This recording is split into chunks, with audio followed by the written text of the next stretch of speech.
ಅಂಬೇಡ್ಕರ್ ಅವರ ಜಯಂತಿಯ ಶುಭಾಶಯಗಳನ್ನು ಹೇಳೋದಕ್ಕೆ ಇಷ್ಟಪಡ್ತೀನಿ. ನೋಡಿ, ಬಾಬಾ ಸಾಹೇಬ್ರಿಗೆ ಅವರ ಕೊನೆ ಇಲ್ಲ ಅನ್ನೋದಕ್ಕೆ ಈ ಘಟನೆಗಳೇ ಕಾರಣ.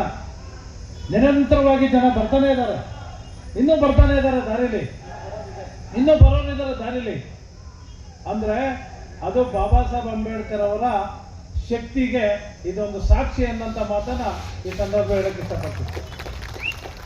ಬಂಧುಗಳೇ, ಏಪ್ರಿಲ್ 14, 1891 ಮಧ್ಯಪ್ರದೇಶದ ಮಹೂ ಅನ್ನೋಂಥ ಗ್ರಾಮದಲ್ಲಿ ಬಾಬಾ ಸಾಹೇಬರು ಹುಟ್ಟುತ್ತಾರೆ. ಈ ಇಡೀ ಜಗತ್ತಿಗೆ ಅತ್ಯುತ್ತಮವಾಗಿರ್ತಕ್ಕಂಥ ಸಂವಿಧಾನವನ್ನು, ಇಡೀ ಜಗತ್ತಿನೆಲ್ಲ ಸಂವಿಧಾನಗಳನ್ನು ಅಧ್ಯಯನ ಮಾಡಿ ಭಾರತಕ್ಕೆ ಅತ್ಯುತ್ತಮವಾಗಿರ್ತಕ್ಕಂಥ ಸಂವಿಧಾನವನ್ನು ಕೊಡ್ತಾರೆ. ಈ ದೇಶದಲ್ಲಿ ಇರ್ತಕ್ಕಂಥ ಪ್ರತಿಯೊಬ್ಬ ಪ್ರಜೆಗಳು ಕೂಡ ಅವರ ಫಲಾನುಭವಿ ಅನ್ನೋದನ್ನು ನಾವ್ಯಾರು ಮರಿಬಾರ್ದು. ಎಲ್ಲರೂ ಕೂಡ ಅವರು ಕೊಟ್ಟಂಥ ಸಂವಿಧಾನದ ಎಲ್ಲ ಜಾತಿಯ ಧರ್ಮದ ಜನರು ಅವರ ಮೀಸಲಾತಿಯ ಫಲಾನುಭವಿಗಳು ಅನ್ನೋದನ್ನು ನಾವು ಮರಿಬಾರ್ದು. ಆದರೆ ಇವತ್ತೇನಾಗಿದೆ ಅಂತಂದ್ರೆ, ಅವರು ಕೇವಲ ಅಸ್ಪೃಶ್ಯ ನಾಯಕ ಅನ್ನೋದನ್ನ ಮಾತ್ರ ಬಿಂಬಿಸ್ತಾ ಇದ್ದಾರೆ. ಯಾಕೆಂದ್ರೆ ಭಾರತ ದೇಶದ ಜನರ ಮನಸ್ಥಿತಿ ಹಂಗಿದೆ. ಯಾರು ಕೂಡ ಬಾಬಾ ಸಾಹೇಬ್ರನ್ನ ಒಪ್ಕೊಳ್ಳಕ್ ತಯಾರಿಲ್ಲ, ಬರೀ ತೋರಿಕೆಗೆ ಒಪ್ಕೋತಾವ್ರೆ. ಅವರು ಬರೀ ಅಸ್ಪೃಶ್ಯ ನಾಯಕ ಅಂತ ಹೇಳಿ ಮಾತ್ರ ಬಿಂಬಿಸ್ತಾ ಇದ್ದಾರೆ. ಇದು ತಪ್ಪು, ಇದು ತಪ್ಪು. ಯಾಕೆಂದ್ರೆ ಮೀಸಲಾತಿ ಇವತ್ತು ಎಲ್ಲರಿಗೂ ಸಿಗ್ತಾ ಇದೆ.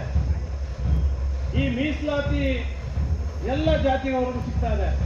ಏನಾಗಿದೆ ಅಂತಂದ್ರೆ, ಅಂಬೇಡ್ಕರ್ ಅವರ ಮೀಸಲಾತಿ ಬೇಕು, ಅಂಬೇಡ್ಕರ್ ಅವರು ಬೇಡ. ನೇರವಾಗಿ ಹೇಳೋದು ನೇರವಾಗಿ ಹೇಳ್ಬಿಡ್ತೀನಿ, ನೇರವಾಗಿ ಹೇಳೋದ್ರೆ ನೇರವಾಗಿ ಹೇಳ್ತೀನಿ. ಹಿಂದೂ ಮುಂದೆ ಏನಿಲ್ಲ. ಇವರಿಗೆ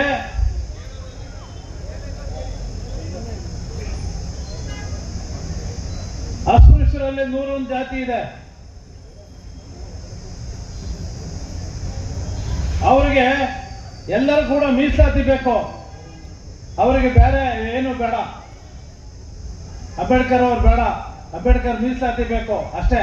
ಅಂಬೇಡ್ಕರ್ ಯಾರು ಅಂತಂದ್ರೆ, ನಮಗೆ ಮೀಸಲಾತಿ ಕೊಟ್ಟವರು ಅವರು ಅಸ್ಪೃಶ್ಯರು ಅಂತಾರೆ. ಆದ್ರೆ ಪರಿಶಿಷ್ಟ ವರ್ಗದವ್ರಿಗೆ ಕೇಳಿದ್ರೆ ನಿಮ್ಗೆ ಯಾರು ಬೇಕಾ ಅಂತಂದ್ರೆ ಮೀಸಲಾತಿ ಬೇಕಷ್ಟೇ. ಅಂಬೇಡ್ಕರ್ ಮನೋಡ್ಕಾದು ನಮ್ಗೆ ವಾಲ್ಮೀಕಿ ಬೇಕು ಅಂತಾರೆ.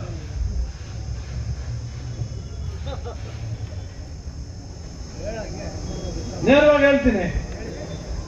ಹೇಳ್ತೀನಿ, ಕುರುಬರಿಗೆ ಮೀಸಲಾತಿ ಬೇಕು, ಅಂಬೇಡ್ಕರ್ ಬೇಡ. ಅವರಿಗೆ ಸಂಗೊಳ್ಳಿ ರಾಯಣ್ಣ ಬೇಕು, ಕನಕದಾಸರು ಬೇಕು.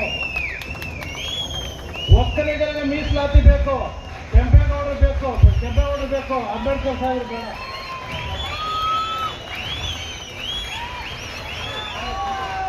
ಹಿಂಗಿರಂತ ಪರಿಸ್ಥಿತಿ ಆಯ್ತು.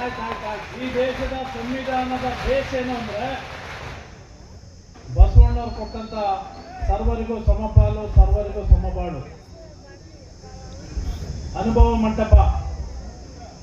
ಮೀಸಲಾತಿ ಜಾರಿಯಾಗಿ ನಾವು ಸ್ವತಂತ್ರ ಬಂದು 75 ವರ್ಷ ಆದರೂ ಕೂಡ ನಮ್ಮನ್ನು ಆಳಿರ್ತಕ್ಕಂಥ ಎಲ್ಲ ಸರ್ಕಾರಗಳು ಸಂವಿಧಾನವನ್ನು ಇವತ್ತುವರೆಗೂ ಯಥಾವತ್ತಾಗಿ ಜಾರಿಗೆ ತರೋದ್ರಲ್ಲಿ ಫೇಲ್ಯೂರ್ ಆಗಿದೆ ಅನ್ನೋದನ್ನ ನಾನು ಬಹಳ ಸ್ಪಷ್ಟವಾಗಿ ಹೇಳಕ್ಕೆ ಇಷ್ಟಪಡ್ತೀನಿ.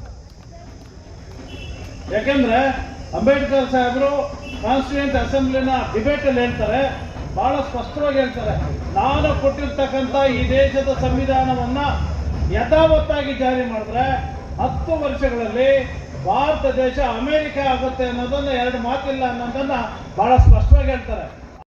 ಇಲ್ಲಿರ್ತಕ್ಕಂಥ 42% ಜನಕ್ಕೆ ಒಂದು ಹೊತ್ತು ಊಟಕ್ಕಿಲ್ಲ, 48% ಜನಕ್ಕೆ ಶಿಕ್ಷಣ ಇಲ್ಲ, ಶುದ್ಧವಾದ ಕುಡಿಯೋ ನೀರಿಲ್ಲ. ಏನೆಲ್ಲ ಲ್ಯಾಪ್ಸಸ್ ಇದೆಯೋ ಅದೆಲ್ಲದಕ್ಕೂ ಕೂಡ ಕಾರಣ ನಮ್ಮ ನಾಳಿರ್ತಕ್ಕಂಥ ಇಂದಿನ ಸರ್ಕಾರಗಳು ಅನ್ನೋದನ್ನ ನಾವು ಮರೆಯಬಾರ್ದು. ಅದಕ್ಕಾಗಿ ನಾನು ಈ ಸಂದರ್ಭದಲ್ಲಿ ಈ ವೇದಿಕೆ ಮೂಲಕ ಒತ್ತಾಯಿಸ್ತೀನಿ, ಬಾಬಾ ಸಾಹೇಬರು ಕೊಟ್ಟಿರ್ತಕ್ಕಂಥ ಈ ಜಯಂತಿ ಆಚರಣೆ ಮೂಲಕ ನಾನು ಒತ್ತಾಯ ಮಾಡೋದಕ್ಕೆ, ಬಾಬಾ ಸಾಹೇಬರು ಕೊಟ್ಟಿರ್ತಕ್ಕಂಥ ಸಂವಿಧಾನವನ್ನ ಯಥಾವತ್ತಾಗಿ ಜಾರಿಗೆ ಮಾಡಿ ಅನ್ನೋಂಥ ಮಾತನ್ನ ಈ ಸಂದರ್ಭ ಹೇಳಕ್ಕೆ ಇಷ್ಟಪಡ್ತೀನಿ. ಇಲ್ಲಿರ್ತಕ್ಕಂಥ ಅನೇಕ ಸಮಸ್ಯೆಗಳು ಹೊರಟೋಗ್ತವೆ. ಆದರೆ ಬಾಬಾ ಸಾಹೇಬರು ಇವತ್ತು ಒಂದು ಜಾತಿಗೆ ಸೀಮಿತಗೊಳಿಸಿ, ಒಂದು ಧರ್ಮಕ್ಕೆ ಸೀಮಿತಗೊಳಿಸಿ ಅಂಬೇಡ್ಕರ್ ಬೇಕು ಅಷ್ಟೇ. ಅಂಬೇಡ್ಕರ್ ಹೇಳಿರ್ತಕ್ಕಂಥ ಮಾರ್ಗದಲ್ಲಿ ಯಾರೂ ನಡೀತಾ ಇಲ್ಲ. ಅಂಬೇಡ್ಕರ್ ಸಾಹೇಬ್ರು ಹೇಳಿದ್ರು, ಕೊನೆಯದಾಗಿ ಅವರು ನಮ್ಮ ಮೂಲ ಧಮ್ಮ ಬೌದ್ಧ ಧರ್ಮಕ್ಕೆ ನಾನು ಪರಿವರ್ತನೆ ಆಗ್ತಾ ಇದ್ದೀನಿ ಅಂತ ಹೇಳ್ತಾರೆ. ಎಷ್ಟು ಜನ ದಲಿತರು ಬೌದ್ಧ ಧರ್ಮಕ್ಕೆ ಸೇರ್ಕೊಂಡಿದ್ರು ಕೈ ಎತ್ತಿ ನೋಡೋಣ. ನೋಡಿ, ಬೆರಳಿಗೆ ಅಷ್ಟೇ. ಆದ್ರೆ ಅಂಬೇಡ್ಕರ್ ಬೇಕು. ಆದ್ರೆ ಅವರು ಹೋಗಿರ್ತಕ್ಕಂಥ ದಾರಿಯಲ್ಲಿ ನಾವೆಲ್ಲರೂ ಕೂಡ ನಡೀತೇವೆ ಅನ್ನೋಂಥ ಶಬ್ದವನ್ನ ಈ ಸಂದರ್ಭದಲ್ಲಿ ಮಾಡಿದ್ರೆ ನಾವು ಬಾಬಾ ಸಾಹೇಬ್ರ ಜಯಂತಿ ಮಾಡಿದ್ದಕ್ಕೆ ಸಾರ್ಥಕ ಆಗುತ್ತೆ ಅನ್ನೋಂಥ ಮಾತನ್ನ ನಾನು ಬಹಳ ಸ್ಪಷ್ಟವಾಗಿ ಹೇಳಕ್ಕೆ ಇಷ್ಟಪಡ್ತೀನಿ. ಎಷ್ಟು ಜನ ತಯಾರಿದ್ದೀರಿ? ಕೆಲವು ಅದೇ ಮೀಸಲಾತಿ ಬೇಕು, ತಮ್ಮ ಬೇಡ, ಅವ್ರು ಫಾಲೋ ಮಾಡಲ್ಲ.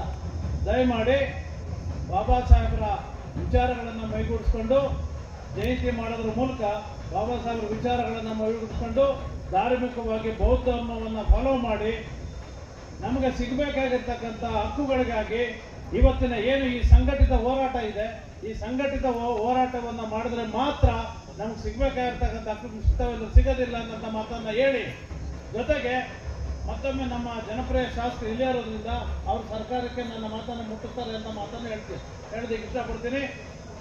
ನಾವು ಈ ಮೂಲಕ ಕರ್ನಾಟಕ ಸರ್ಕಾರ ಒಳ ಮೀಸಲಾತಿಯನ್ನ ಜಾರಿಗೆ ತರಬೇಕು ಅನ್ನೋಂಥ ಒತ್ತಾಯವನ್ನು ಈ ಸಂದರ್ಭದಲ್ಲಿ ಮಾಡ್ತೀನಿ. ಯಾಕೆಂದ್ರೆ ನಮ್ಮಲ್ಲಿ ಅನೇಕ ಗೊಂದಲಗಳು ಆಗಿದೆ ಈ ನಡುವೆ. ಅದಕ್ಕೆಲ್ಲ ಕಾರಣ ಸರ್ಕಾರದ ಡಿಲೇ ಮಾಡ್ತಾ ಇರೋದಕ್ಕೆ.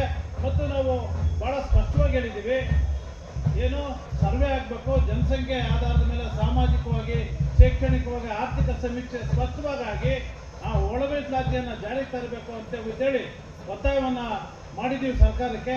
ಈ ವೇದಿಕೆ ಮೂಲಕ ಒಳ ಮೀಸಲಾತಿಯನ್ನ ಶೀಘ್ರವಾಗಿ ರಾಜ್ಯ ಸರ್ಕಾರ ಜಾರಿಗೆ ತರಬೇಕು ಅನ್ನೋಂಥ ಒತ್ತಾಯವನ್ನ ಮತ್ತೊಮ್ಮೆ ನಾನು ಮಾಡಿ ನಮಗೆಲ್ಲರಿಗೂ ಕೂಡ ಮತ್ತೊಮ್ಮೆ ಬಾಬಾ ಸಾಹೇಬ್ರ ಜಯಂತಿಯ ಶುಭಾಶಯಗಳನ್ನು ತಿಳಿಸಿ ನನ್ನ ಮಾತನ್ನು ಮುಗಿಸ್ತೀನಿ. ಯಾಕೆಂದ್ರೆ ನಾನು ಮತ್ತಷ್ಟು ಮಾತಾಡಬೇಕಾಗಿತ್ತು, ಸಮಯದ ಅಭಾವ, ಊಟದ ಸಮಯ. ನಾನು ಮುಂಚೆ ಮಾತಾಡಿದ್ರೆ ಎಲ್ಲ ವಿವರಗಳನ್ನು ಹೇಳಿದ್ದಾರೆ. ಅದಕ್ಕಾಗಿ ನನ್ನ ಮಾತನ್ನು ಮೊಟಕುಗೊಳಿಸಿ ನನ್ನ ಮಾತಕ್ಕೆ ವಿರಾಮ ಹೇಳ್ತೀನಿ. ಜೈ ಭೀಮ್, ಜೈ ಭಾರತ್, ಜೈ ಬುದ್ಧ.